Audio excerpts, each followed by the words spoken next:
Welcome to the Slop Farm. Enjoy the video. In this video, I will explain how to set scrolling in Figma.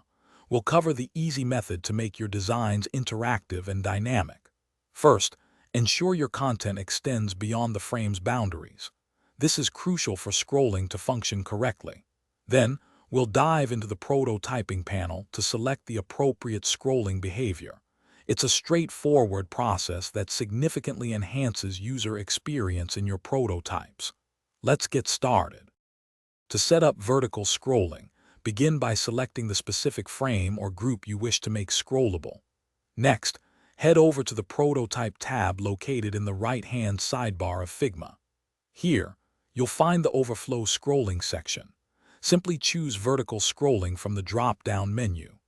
This action tells Figma to allow content within that frame to move up and down, revealing more information as the user interacts with it. For horizontal scrolling, the process is quite similar.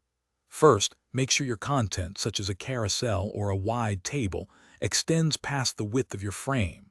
Then, select that frame and navigate back to the Prototype tab. Under Overflow Scrolling, select Horizontal Scrolling.